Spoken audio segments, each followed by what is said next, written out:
pinagpala oh. Binutas na nga.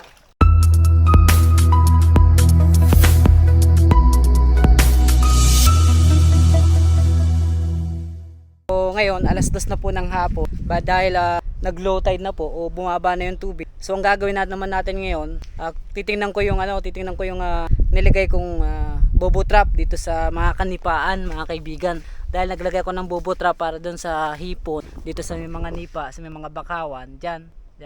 So meron akong niligay diyan mga kaibigan. So titingnan natin kung meron siyang laman na hipon, no.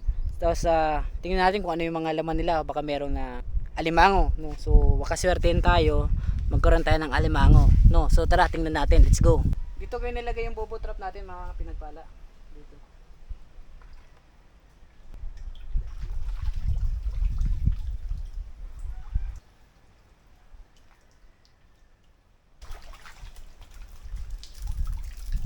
Binutas na nga.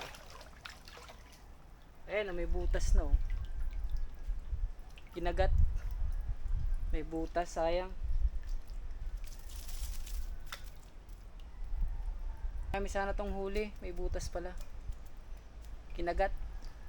So ito yung una nating bobo trap. Meron pong isa doon. Ito naman yung pangalawa nating bobo trap.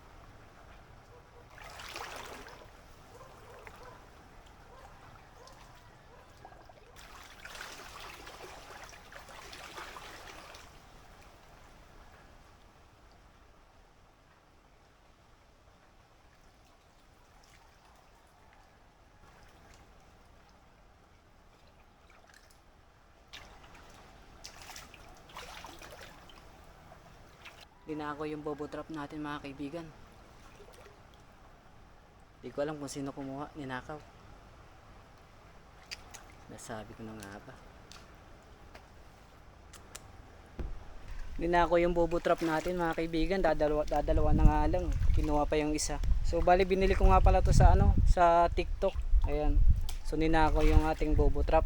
Ay mga tao nga naman na hindi marunong lumaban ng patas. Wala tayong magawa. Yun na nga lang inaasahan natin, magkaroon ng pang-ulam-ulam eh.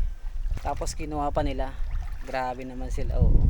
So kahit pa paano mga kaibigan, meron tayong nakuha na hipon na pang-ulam. Kaya lang konti na lang kasi binutas. Pero kahit pa paano pasalamat pa rin tayo kasi natira pa yung isa. Meron pa naman tayong makukuhanan. Binili ko to sa TikTok. Pinaghirapan ko rin yung pera na yun.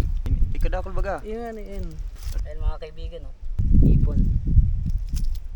Pang-ulam na sana. Wala pa yung isa. Wala pa yung isa, visit.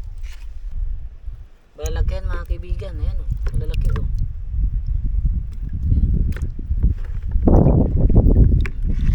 Kaya mga kaibigan, kung mag-order kayo nito sa TikTok, ayan, pindutin nyo lang po yung yellow basket. Ayan, makikita nyo yung bobo trap. So babalik na tayo.